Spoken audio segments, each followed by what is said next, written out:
My dad's name is Joseph Laura, and 83 years old. He was the funniest dude alive, man. He was a boxer, so I'm kind of stoked that maybe he passed that skill on to me. But he was a big manager at Maui Electric and stuff like that. He lived in the heart of Lahaina town, so basically he was lucky enough to even leave his house, but he didn't make it too far. But he's such a big part of my life growing up, so I'm very thankful that he had raised me to do the things that I do now and to be the person I am, and I'm sure that he'd be very proud of me in this moment as well. My name is Kiha Kaina, and I'm from Lahaina, Hawaii, originally from Lahaina, but I live in Wailuku, Maui. That day that I went in, August 9th, I didn't even know he was missing. In fact, my whole family, my aunts, uncles, everybody was missing anyway because there was no cell phone service. There was no internet service. Everybody was just missing. So going in there to help, get everybody situated, just hoping for the best and hoping in the next few days people would start showing up, at your doorstep. Or Maui's such a small island that people they're making a list. If you see someone, to jot it off really quick. How I knew he was really missing is on day 3. By day 3, the 10,000 people were starting to show up in everybody's doorsteps or on the list, and you were good. Day 3, I knew we were in trouble because Maui is such a small island, and if he wasn't found by day 3, there was a good chance he wasn't alive. You know what I mean? Because everybody knows each other. I went in. It took me 2 weeks to find him. So with the help of some of my good police officer friends, we found his body and his truck, in Front Street, where the main cluster of cars were. If you notice some of the videos that are circulating, there's one area on Front Street, which is the main strip of Lahaina. There's about 50 to 60 cars that are stuck in that little area. His truck was found there, and he was found with his dog. So it was good, to know there was closure. It's very hard, for the situation, but it's, I'm sure he'll be very happy with what's going on and with me helping. And, I'm sure we haven't even had time to grieve yet. It's so fresh. A lot of us are still confused or scared or not knowing what's going to happen tomorrow, that the people that have really lost someone, we haven't even had time to settle down to grieve for our loved ones. So by day 3, we're already assuming, okay, there's a good chance your brother, cousin, whatever, never showed up, So what they did is they started putting out a list and checking off. So they had this list going around. I forget the name of it. It's like a Google Doc, and everybody had the chance to go on and cross people out. On day 3, I'm like, oh, dude, it's not looking good.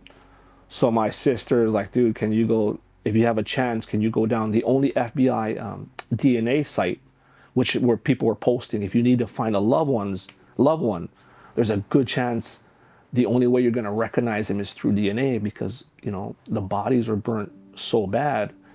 And I've seen myself, a lot of them were not even recognizable. Some of them are dust. Those dogs that were sniffing through the rubble, I saw them barking at dust a few times, and they were just scooping the dust and putting it in the bag. And that was, someone's remains. They would bark every 10 feet. And who knows if it's the same person's body that is melted, to ash. So going back into that part, the DNA, there was one testing site that we were all allowed to go, and they do a swab, write your name down and all that stuff. And then they call you if they find the match. So that's the process that I did. However, it was sad because when I was at the DNA testing site, that everybody that's there had probably lost someone. The person that was right in front of me in the DNA testing site, he looked at me and I was like, oh, that's my friend. His sister, the sister's son, and his parents died in a car all together. And that was one of the few victims that were actually released on the news. 7-year-old boy, and they were all in the same car. So it was sad to see him there at the DNA testing site, because we were both there for the same reason. Not only knowing, it hurt me because I didn't even know where my dad was, but we all knew his story, and I think he just wanted to get clearance. But to know that you're in a car with your baby and your parents are in the back, and hopefully you're dying from smoke and not from the pain of the fire, because you don't want to feel that kind of like pain, or you won't even know what it should feel like. You know what I mean? So that was part of the DNA testing site. You had to go there to test to see if you found anybody. A lot of people were getting hit right off the bat because they had found someone that matched him. However, when I did find my father's truck, his truck was hidden pretty well in the there was an outlet mall there in Lahaina. He was hidden in the outlet mall, and I think he tried to run away or try to escape through this mall, and he got stuck. So most of the victims that were identified within 5 days, 3 to 5 days, he wasn't. It took him 2 weeks because his car was found about 2 weeks later with his body in it. The FBI will come up with the chaplain. They physically come to you. They come to you, so it's kind of like I seen one on the news, so we kind of knew what to expect. But there was somebody posted one on the news, on the newscast. The news reporters were there, and the family was outside, and they all rolled up, like 5, 6 deep, and the people started crying and blah blah blah. It was hurt. It was sad because knowing that, oh shit, man, it's gonna be me pretty soon. They did call me one day. It was a couple weeks later, and Mr. Kaina, I'm going to come over. This is officer, and we already knew. They're not calling me to hang out or anything like that. So when they came, they gave us a few options of what to do. But to be very honest, man, they didn't know what to do either. This is the first time for them too. So they came here, and I was asking questions like, what do I do? Like, who do I go to? Like, is his body intact? How can we? Do we do cremation? What's the options? And a lot of, to be honest with you guys, they didn't know what to do. They just said, I'm just here to let you know we match your DNA. Here's a paper you could follow up. And to me, that's the hard part right now. It's everybody's confused of what to do. There's people that lost their homes, but then there's people that lost their loved ones. So to me, it's really hard to know what the next step is, because he had passed. It's very confusing. They have to make sure our DNAs all match. I don't know why, but they have to make sure, because he can't go and close all his accounts or close this because he's passed. So they're not gonna just give out, hey man, my dad, can I close the mortgage, or can I close his bills, or do these things? They need his social security number. And without having proof of all that kind of situation stuff, it's just a long process, man. It's tough. I could see you guys having problems right now just trying to get their house fixed or figure out what they're going to do with their house. But for me, it's like the double whammy. He lost his house, and he also lost his life. You'll catch me when I'm in front of people, and I won't really do much. But in closed doors and in the bathrooms, on long drives, it's tough. You shed some tears for sure. Holding it together is one thing we need to do for our family, for my family, for my kids to see. Not let daddy's crying, or mommy's crying. My wife actually cries more than I do. I try to hold it together. I try to be positive, and I try to do it, for my town. There's days that I definitely have hard times, and I'm actually worried more of other people, to be honest with you, because in the last week, I've had at least a handful of friends reach out to me, that they wanted to do something bad. And, it was really scary because this shit is real. This is... People that don't understand, when you say bad, like they're feeling suicidal. Yeah, so feeling suicidal. Remember this, guys. So, you lose your house. And I'm not talking just losing your house. If you left your house with nothing now, usually when you got a fire coming on, you see it, or you got a hurricane, you can evacuate and take your paperwork or money, whatever. These guys left with just whatever they had. So now you got to remember, they have no idea what's going to happen next. They're all in the hotels now. They're all about to get kicked out in about 2 weeks. You know, they don't know where they're going to go. They lost everything. For some of these guys, it hasn't even hit them yet, to be honest with you, you know. They're so busy trying to ask, where I got to go? What do I have to do? You know, where am I going to live? What school are my kids going to go to? You know, a lot of these kids are displaced. They have to go to different schools. That's the hardest part. But now going back into that, like, how do you even like fathom what's happening with these people? That's why when you're in a pit, in the bottom of the pit, and you're trying to climb up, and every step or vine that comes down to help you get out of it falls right back down, or you're falling and sinking. A lot of these guys haven't even started grieving yet. To be honest with you, the pain hasn't even started for Lahaina. I would give you about another month and you will see a lot of suicides. You'll see a lot of depression. You will see a lot of mental illness. You know, I've had a few friends already calling me that need me to go out there and talk to them. You know, a lot of them, reason being is because, you know, I've been a pretty good role model to a lot of these guys out there. So, you know, and that's part of the reason why I'm always strong and the way I speak, because I have to speak with authority and to show people that I'm compassionate about what I do. But the mental health is what I'm scared of. You know, I'm worried about people. I've already heard of a few people that took their lives, you know, and they're not even putting that on the news, you know. I just want everybody to reach out to someone, you know, and not only if you're having a problem to reach out, for us to reach out to people there and to check on them. So if you're out there and you're part of the, you know, Lahaina, or just have friends that are in Lahaina that have been victimized by the fires, check on them. Drop a line, say how you doing, you know what I mean? They need you right now, and it's only gonna get harder, you know. In about a month, they're gonna be living in a place they've never lived, going to a different school that they've never, you know, the kids are confused. They're all displaced, you know, it's gonna be hard. And they're gonna be living like that for the next 5-10 years, to be honest with you. August 8th, sucks, was my birthday. So I'm from Lahaina, but I live here in Wailuku. But I've been a big advocate and a big role model in Lahaina. I've also helped in the last fire in 2018, where I helped a lot of people.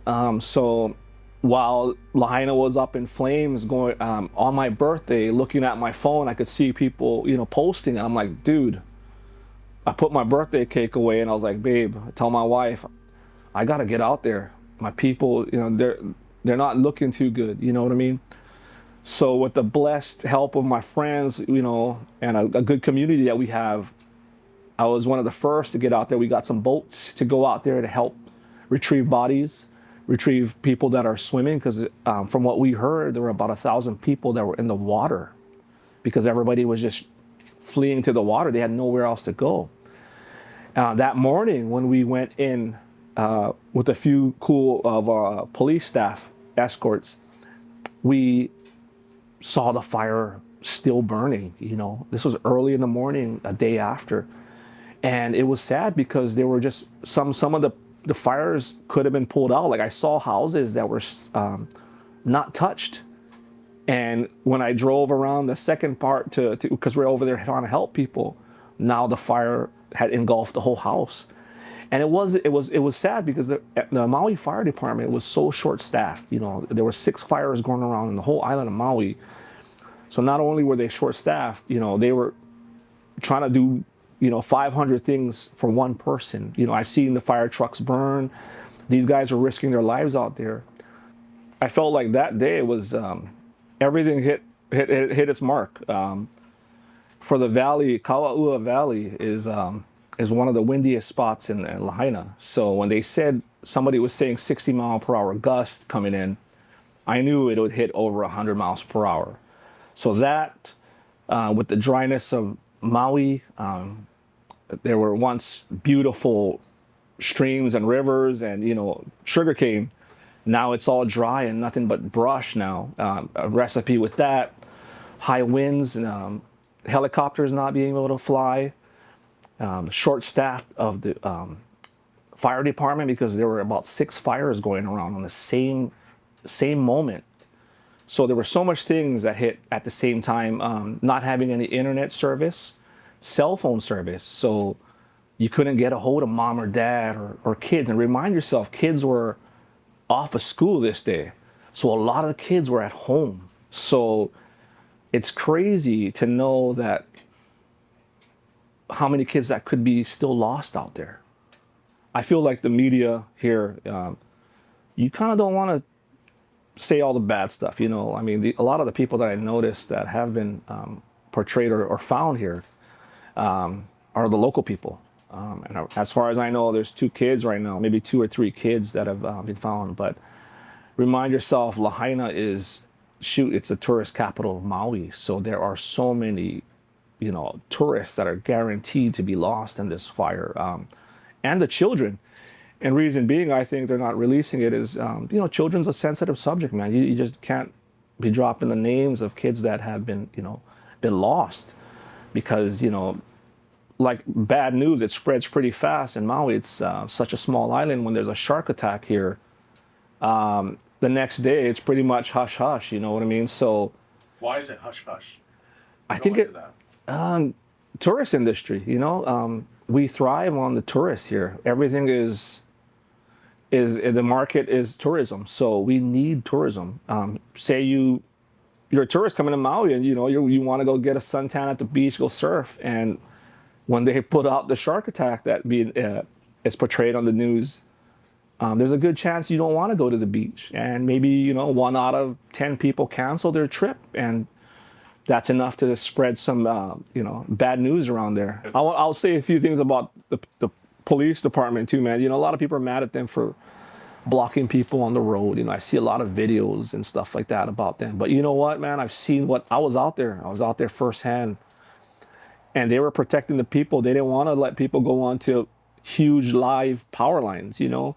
So they did have to lock and stop some of these areas where they couldn't let people through, you know. And of course, people possibly, you know, got stuck and maybe got even burnt in there. But I think a lot of people are blaming everybody, pointing the finger.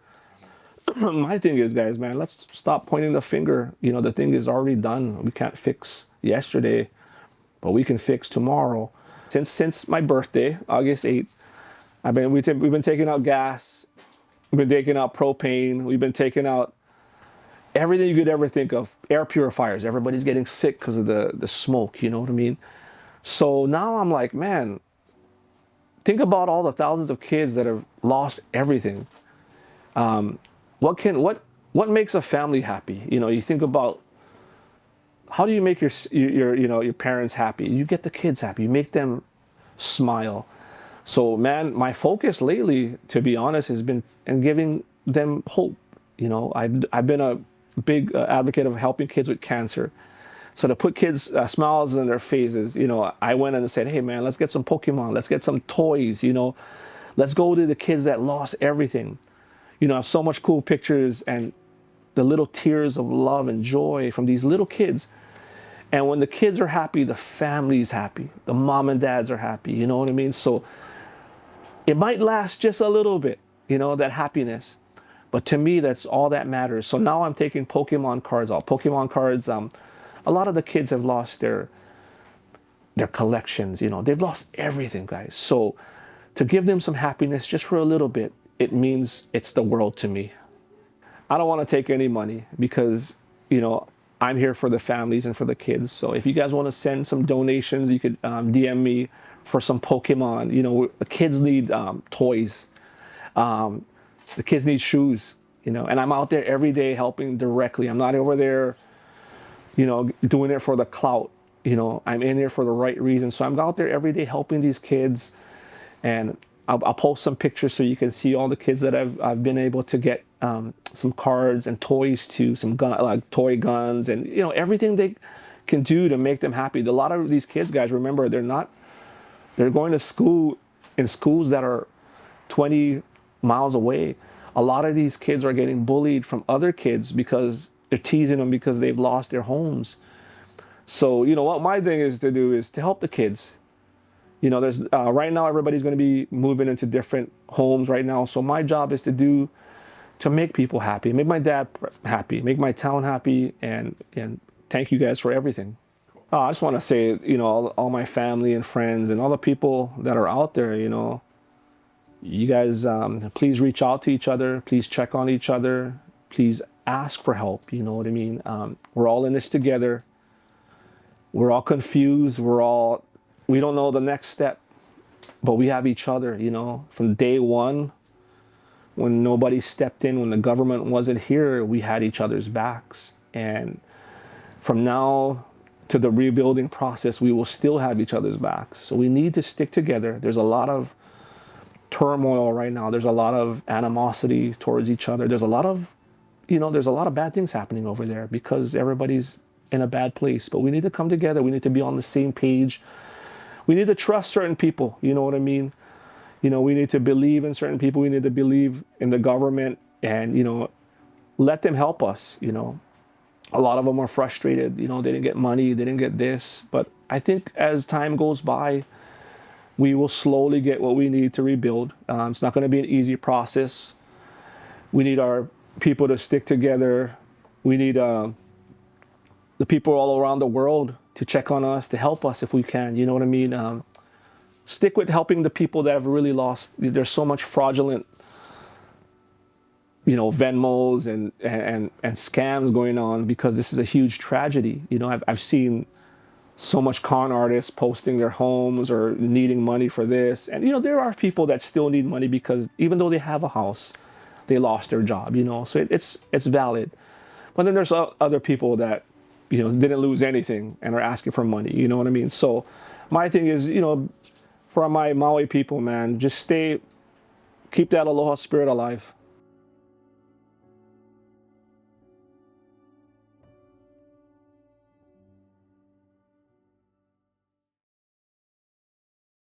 I'm Chrissy Lovitt.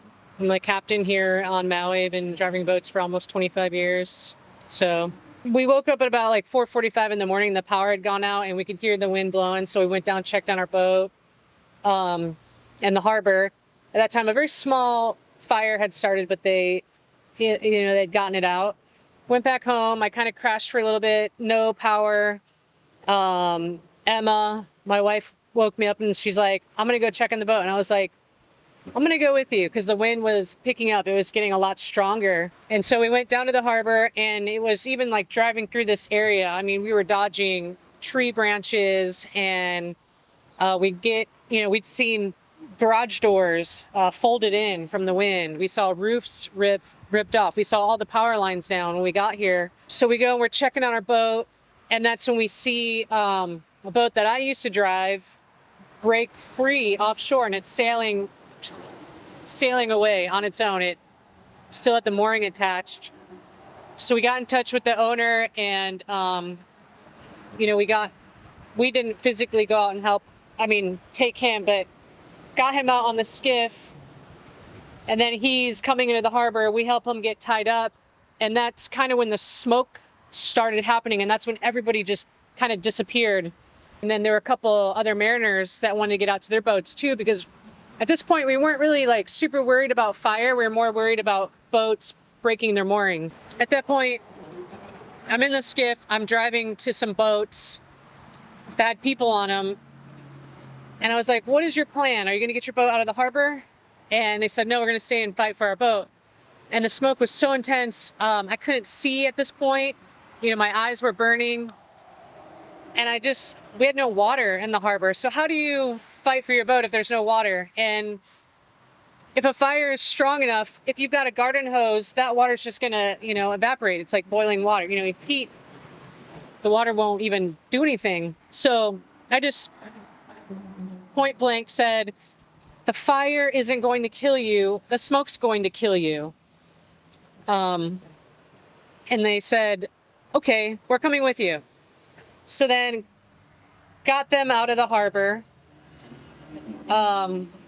There were four more people that I got out of the harbor. And I put them on a boat that I used to drive. I picked up the older gentleman and I said, your boat's on the dock.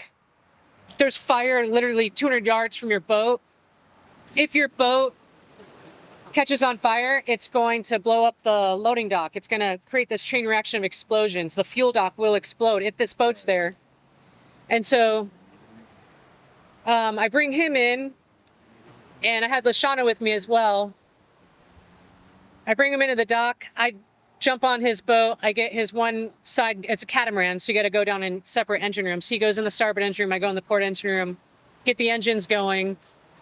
And at this time, the fire's so close, you can feel the heat. Can't see anything. There's no visibility. And I go to untie his lines, and I look at his path to leave the harbor, and it's like being in a fog, you know, with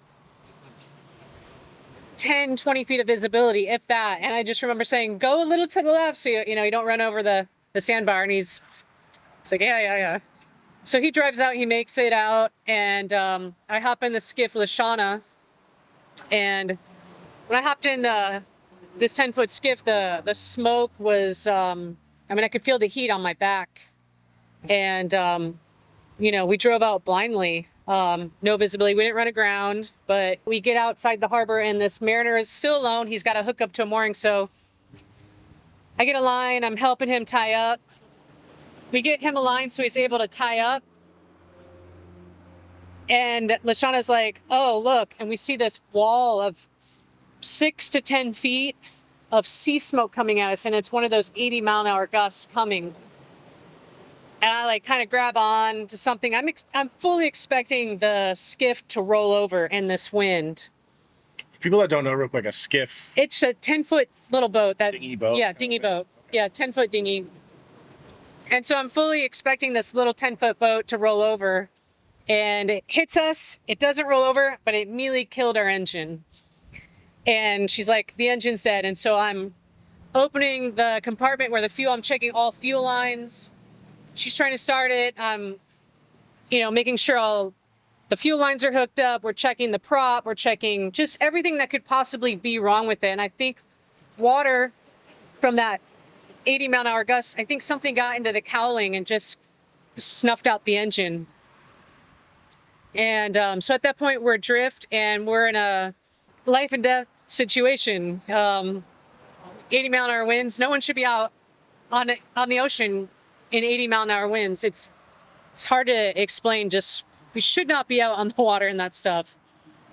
And luckily we were blowing towards the boat that I dropped all the people off. So I'm signaling, because there's no cell phone service, I'm signaling, and Emma, my wife, pops her head out, and I've got you couldn't drop an anchor because the wind was so strong, but I grabbed the anchor line because it was pretty long. And I just said, I yelled to her, do not miss. And as we're blowing past the boat, I throw the line. She catches it, thank God. And then another girl grabs on. And they're holding onto this line with both. It took 2 people holding onto this line to hold us. And I'm yelling, take a wrap, just, sweat it. Take a wrap. Just take the line, wrap it around a railing, anything, because we were being pulled so hard because the wind was just incredible. And so we get tied off, and I go, yeah, our motor died. And she was like, oh my God, I thought you just were having a hard time in the wind, driving the skiff. My plan was to go back into the harbor to save my boat. But the motor was done at that point. And so Shauna, Emma, Lydia, myself, we all just stood on the back of the boat. And at that point, the harbor was on fire. When you have so much debris, a film of oil, a film of gasoline, a combustible thing floating on the surface, that water will be on fire. It's not going to put it out. If you have this 200-yard sheen of fuel, think about the movies, when you watch movies and, the oil rig is on fire and they have to jump off into the fiery water. Water, if it has a layer of sheen, it will catch on fire. And we didn't think that our boats would catch on fire because we had water on both sides. We're on the last row of the harbor. And it was the first row to catch on fire because with all these 80-mile-an-hour winds, the embers were just huge. And they were bombing us. And so they would hit the mast of the sailboat, the sail covers catch on fire, and it just took that one sailboat to explode and all the boats. Wow. And I mean, during all this, it's like explosions nonstop. And the very first explosion that we heard, we were standing on the dock, and we're like, what is that? Like, wow, you know, it was pop, pop, pop, pop, pop. And we were all confused, but that pop, pop, pop kept going for, you know, the next, I don't know, like 12, 15 hours. Just every minute explosions, and there are cars blowing up, propane tanks, gas stations, restaurants. When I knew we were in trouble was when I saw Fleetwood's on fire, and I saw Fleetwood's is a restaurant. okay. You know, really, really nice restaurant. When I saw that restaurant explode, I knew no one was coming to help us. And at that point was, you know, when I was like, I got to get out of the harbor and get everybody that I can out of the harbor. So yeah, we were on the back of the boat, and that's when we just watched our boats burn up. And it's probably a blessing, my guardian angels, that motor died, because if I had gone back into the harbor, I probably wouldn't have made it. We were a half mile offshore on the boat, and embers were hitting us. I was afraid that, you know, the boat we were on was going to catch on fire. So we were kind of, you know, doing fire watch. So the Coast Guard did show up, and we had a couple people that wanted to get off the boat and go back to land at Ma'alaya. So we called the Coast Guard over on their search and rescue boat. They picked up a couple of people and took them to Ma'alaya. Emma, Lashana, and myself, we stayed on the boat. We didn't want to go to Ma'alaya because our home is north, and we didn't want to be kept outside of being able to get back to our home, which was the right decision because everything was blocked off, and we had the best view of anyone. Not the best view, but the most clear picture of what was happening, and we could see from our vantage point that all of Lahaina was being incinerated. The harbor was being incinerated. It wasn't like a fire where you're going to put water on it and it was going to stop. I mean, the entire town was being incinerated. So we knew we weren't going to be able to get back into, you know, get to our homes if they were still there. So we stayed on the boat. And then the forecast had called for the winds to get stronger. I think everything was fully engulfed in flames by about 5:30 p.m. And I remember it was still very much daylight, but yet there are moments of just complete darkness. Like you thought you were in like 8 o'clock at night, like it was just dark. But that was just the black smoke coming through. Mm. And then at that point, the windows had blown out on the boat. And I'd been the captain of that boat for 22 years. And all the nights that I've driven that boat, like, I remember like going through scenarios in my head, like if there were an apocalypse, where would I go? And it was always be this boat, because the boat has lots of fuel, has fresh water, has air conditioning, it's got food, it's got water. And so It's like your refuge. yeah. Even though I didn't work on that boat anymore, I knew it, you know, the cargo room still had all the tools as I kind of had organized it in all the years I've been there. So I found some wood, I found a screw gun, screws, and we started boarding up the windows because we were downwind of the smoke. It was just incredibly toxic. It wasn't like smelling a campfire. It was smelling like burning plastic and burning like fiberglass. It was just really, really toxic. So we boarded up the windows, we took tablecloths, we stuffed all the holes just to kind of protect ourselves. You know, we could get no phone calls out, but we watched, you know, we just sat helplessly and watched Lahaina burn. The dinghy motor still wouldn't start. We had some pretty violent winds, and I think they're closer to 100 miles an hour out there because I've driven that boat for 22 years. I've had that boat in every kind of wind. And the amount of violence I felt on that vessel from the wind was something I'd never felt before, and I've been in hurricanes. So leaving the boat at that moment, it was not an option. At that point, we did get I was monitoring the VHF radio, and I heard the Coast Guard say, you know, there's people in the water. 50 to 100 people. Are there any mariners willing to assist? And so Lashana, Emma, and myself, we weighed, the consequences. We said, we have this motor that won't start. Let's try to get it started. I put out a call to the Coast Guard and I said, we have a skiff and we're willing to help. However, if this motor were to die and we're adrift, will you help us? Earlier in the day, they said, no, we will not help you. We're too busy. Now, later in this evening, I think they kind of got the gravity of the situation. They said, if your motor dies, we will assist you and pick you up. And so with that kind of bit of security, we said, okay, we're going to go out and look for survivors and go to this area where we heard that there's 50 to 100 people in the water. We got the dinghy motor going. No one's around. We went into the harbor while it was still on fire, looking for survivors. We got into the harbor and boats were literally exploding around us. And there are 2 vessels off to our port side, which are the kind of vessels that you see now that are on the sandbar. Their engine rooms are on fire and they were about to explode. And then as we came in, there's a video that we took of us coming in and boats were exploding as we were coming into the harbor. We just thought, this is just too much of an unsafe situation because these boats next to us were about to explode.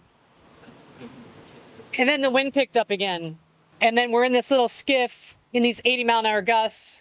We didn't see anybody around, but we're getting bombed by the embers. And it was just a terrifying situation to be in this little boat in these 80-mile-an-hour winds. So we thought the wind had kind of backed off a little bit. So we're getting bombed by all these embers. And we go back out to the boat we were on, kind of regroup, call the Coast Guard and say, we're come help. Will you be there to help us in case, we're adrift and we're getting bombed by these embers? We need like some sort of, So they said, yeah, we'll help you. So that's when we ended up at Waikiki Brewing Company with the Coast Guard swimmer. And that Coast Guard swimmer, we brought him right up. And he kind of was like, ah. And then somebody on the radio said, I have another swimmer just from a tour boat that can go with you. The Coast Guard swimmer said, yes, I want to go in with somebody. We could only see a light, an SOS light. That's all you could see. Wow. Because the smoke was just so intense. So no human being Won't be scared. wants to go into an area that has no visibility. You got the hurricane is starting to bring the swell, the surf. And there's no, there's fire there. There's smoke. You don't know what you're getting into. It's always good to have a buddy with you. Also, in case you get into trouble, you can have the buddy come out and be like, okay, we're in trouble here. We need help. So we picked up another swimmer. And as we're coming in, this area is so shallow. I have seen in similar conditions, dinghies flip over, these little small skiffs flip over. So we knew we were, kind of going into a dangerous situation, but these people needed help. They're trapped in the ocean. So Lashana, I was reading out depth to her because I had an app on my phone.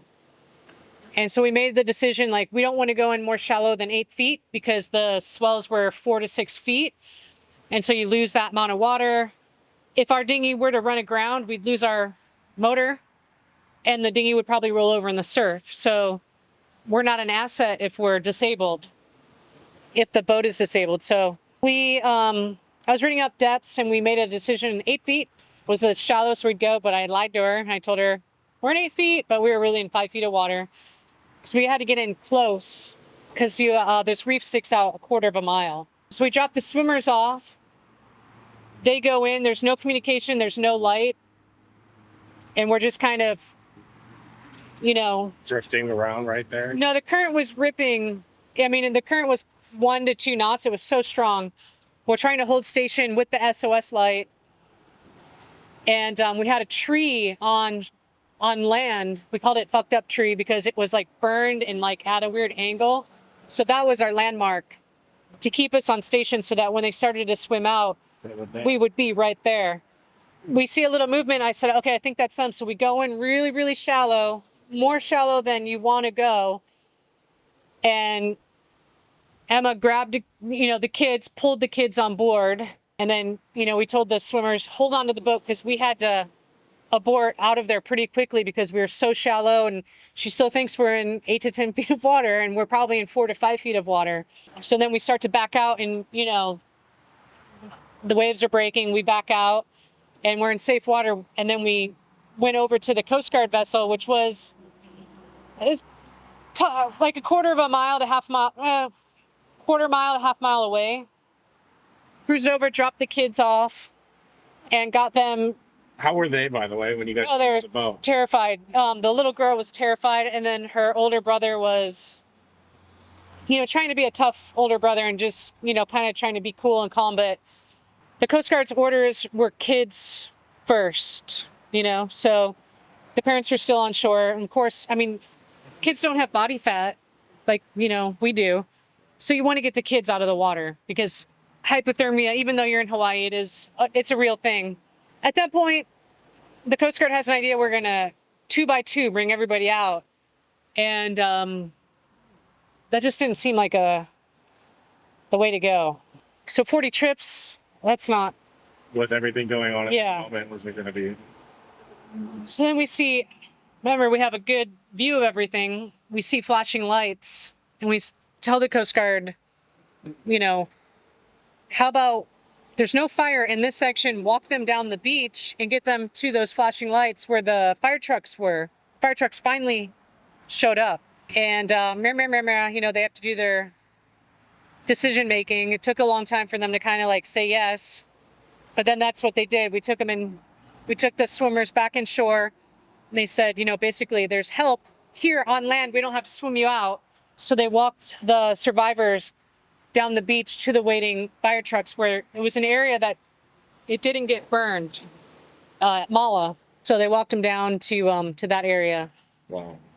And so that's how that whole group of people that were in the water at that time were saved. It's just such a small community. And, I knew a couple of people that were in the water and now I'm hearing about it. Then they're like, yeah, we saw a light in the distance but there's so much smoke, I was like, oh yeah, that was us. I'm sorry we didn't get to you sooner, the communication was, it was crazy. Nothing was working in anyone's favor. The communication wasn't there. Their cell phones were down and so you had all these people in the water, but we didn't know about it until later. And, the first time that we heard about it, it's like, yes, we have to help. I think, someone had put out a video of actual power lines starting some brush on fire. And I know that happened right up here. Mm-hmm. I remember I read them saying, okay, fire's out. And then they had to go tend to the huge fire that was up in Kula. They said they put it out. Right. And they said fire's out. And someone commented a little bit later, not too much later, no, it is not. I don't know who said that. I can't give you the direct time, but the wind was so strong. It was, trampoline blew down from Lahaina Luna and wrapped around the power lines. And you could hear the boxes exploding. So if there was a fire a few hours ago, it can easily ignite again, embers. So arson, I don't believe that. You have to understand, so many power lines went down that day. Yeah. I did not have power, but, that's just something I'm kind of not really a speculator. Yeah. All I know is like, there was a fire. There's a video from the power lines. Just because they put out what they thought, there's still smoke. That smoke can start another fire. Right. It's, when they got that fire out, they never said it was 100% contained. Right. So the wind could have blown more embers. Right. And it could be, something completely separate from the power lines. Right. the wind was so crazy, it could have blown those embers into a different area of Lahaina, which started more fire. I think I'm hoping like an investigation will happen and that will really, but I don't believe it was arson. I don't believe any of the conspiracy theories. I think it's just something really, really simple, that the fire wasn't 100% contained because the resources had to go save these people that were losing their homes in Maybe Kula. That's not fair to them to say they overlooked it. You know, the firefighters here are awesome. They're doing their best. Yeah. And it's just one ember that could have Done it. been smoldering somewhere that you couldn't have seen it. Like I said, it was being taken a half mile offshore. So if these embers are able to travel half mile offshore, They can go anywhere. they can go anywhere. And you can't put that on the firefighters, I think. You know, I feel like they 100% did their best, and it's not fair to put that on them. We were just a new business. So I was actually in the process of getting like a bank account for the business.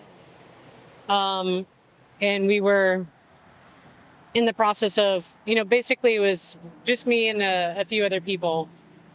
It started during the pandemic, just basically, real low key, but I finally got the commercial permit active and that was one that was growing. I absolutely need a loan to get the business going again. Like I really need a loan. To get restarted, I mean, Yeah. what do you need? I need a boat. What's that cost? It's around $300,000 to $350,000. That's the motors, that's everything. You got to have just, the boat I had, it's got to be able to handle Hawaii's waters. It's not like Lake Tahoe, It's, you got to have a boat that can really handle the waters. And I'm telling you, I spend 4 to 6 hours a day looking for boats. We don't have any resources to really work on the boat here in Hawaii, so we really have to have it Brought in.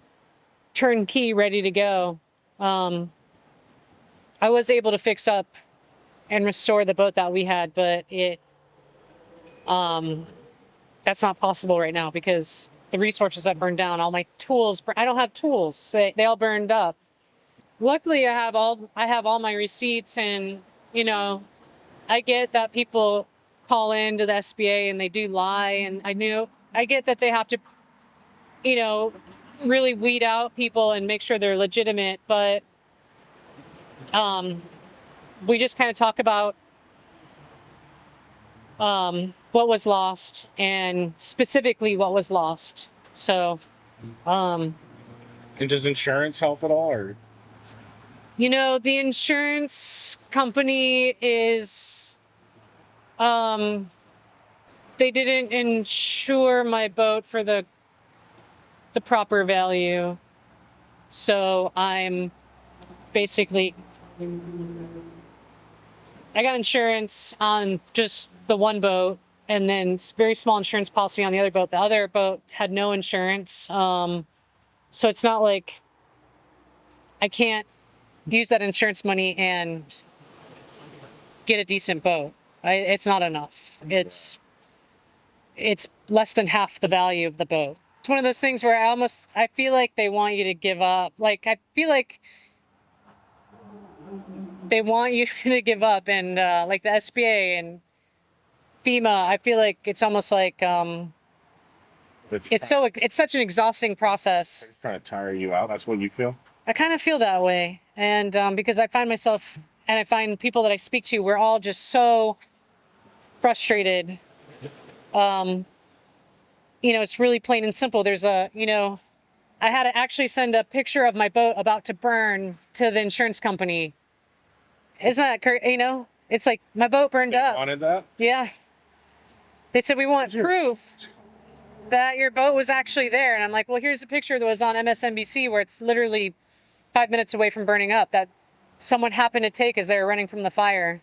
So they're not making it easy. It's it's so frustrating. And I think why people do want to give up is because our town burned down. We lost people we know, we lost people we love, and we're just at this state of frustration and anger and sadness. And I definitely kind of took a break from Lahaina to get help for my lungs, and I was over on the island of Lanai. They had the road, this was in the very beginning after the fire, the roads were closed, and I was definitely dealing with smoke inhalation. So we swam out to a boat. That boat took us to the island of Lanai, and I went into the ER, got some help, and but I just did a breathing treatment again, yesterday, because I was just coughing so badly. It's getting better now, but I was pretty worried there for a little bit. So that physical part was hard, and then coming back, to Lahaina and driving past at night, and just knowing how much fear there was in this town, and it's so dark at night. It just, you don't get a happy vibe. You get like a cemetery feeling, So I'm just listening to people that, were affected worse than me. And like with the SBA, there's a lot of frustration. And I feel like a huge amount of frustration is that the kids don't really have anywhere to go to school right now. They're doing online courses, but a lot of the kids couldn't even get in. It was full.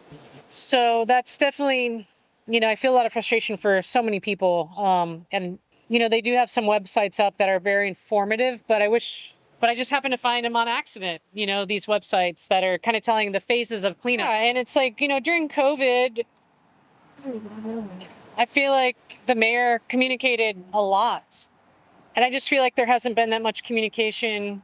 But I think just saying like, hey, if you want to know what's happening, go to this website. It's this county website I never even knew existed. And just communicating with people, I think, is a huge thing that's not happening. And it doesn't even have to be good news. Just communicating is, it's really, really helpful. As of a week ago, nothing had really moved forward in the harbor because everyone thought somebody else was in charge, The state thought Coast Guard was in charge. Coast Guard didn't want to step on the state's toes. And so nothing was happening because they just didn't communicate with each other. And so then they finally had a meeting and started communicating, and the state, didn't know things about the harbor, and the Coast Guard didn't know things about the harbor that the harbor people were bringing up. So it's really important. I just think, we don't know if it's going to be federalized cleanup. If ever, that's a huge thing. If the harbor is got a federalized cleanup, they can come in with a crane and just pick up this huge mess of boats. We don't have to separate people's boats. It'll be faster to get the harbor cleanup if they federalize it. So stuff like that. Mm-hmm. I have to be honest with you. To get angry at the government, I just think is a waste of energy for me. There's nothing I can do by being so angry at them. I can be disappointed. That's not going to change the situation. It's not going to change it. It's just not going to change it. They are who they are. I cannot do anything to change their minds or their thinking. We can just kind of, be disappointed and just... Yeah. The unfortunate thing is when people hear the word like Hawaii, for example, the volcano erupting, they think all of Hawaii has an erupting volcano. It's like, no, you have to research, you have to read. You can see that Hawaii is made up of many different islands. Maui's a large island. And yes, I encourage people to come, enjoy the island. As far as West Maui goes, I understand that a lot of people are going to be getting kicked out of those hotels in less than a month. Who wanted to go, see Ground Zero after 9/11 and a month later? Like, I get it. People don't want that sadness. It is very apparent what's happened here, but Maui is made up of, different parts of an island that you can go explore, see, enjoy. You can still enjoy the Maui beaches. I don't want to see any people getting kicked out of hotel rooms that lost their homes to make room for tourists. I think that would be wrong. the hotels are being compensated fairly for Right. those rooms. Like I said, there's got to be a balance. I feel that you have to be respectful for the victims, which they are victims, and also have that balance for tourism as well to help the economy. It's a tricky thing, but I'm not saying no tourists, yes, only but you gotta coexist, and we need to get the economy going, but we also need to help the people that are suffering from this tragedy and have lost their homes, because it wasn't their fault. Right. It's not a hurricane that came through and blew their roofs off. It's not their fault. So we need to, yeah, just find a balance there. You know, like I said, I have a lot of friends that went through worse than me, that were literally grabbing what they could in their home and driving away with flames around their cars. You just kind of look at them and how they're just, you know, the love of the island, the love of the community, love of your friends, you know, that keeps you, we're all kind of in the same boat.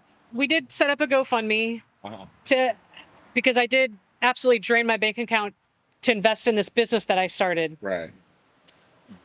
But in general, the main thing I'm hearing is people need housing. They need school. The kids, they need a place to go to school. They need some, you know, even if it's online. People do need money, but they also, they need a little bit of security that they're not going to be homeless. You know, there are a lot of homes lost, a lot of multi-generational families in one home. And so they need some security, I think, you know, reassurance that they're going to be okay, that they do have a place to stay. They do have a place for their kids to go to school. And then, of course, they need money as well to survive because, you know, a lot of people not just lost their homes, but they also lost their income. So everybody I know, except maybe one person, has lost their job and their income. Right. Which is nuts. I know I guess I just, you know, I know the first responders went through a lot and my heart is with them. They saw a lot of tragedy and I feel like they did their best. I think in the beginning they were like, you know, where were they? But I feel like they 100% did their best, you know, to help the situation. Right. And I feel like we shouldn't come down on them. And even the after the fire, them, you know, the search and recovery, and they've all gone through something really, really difficult that we can't even imagine. So, Right. Yeah. Well, I really appreciate you talking to us, and I mean, what can I say?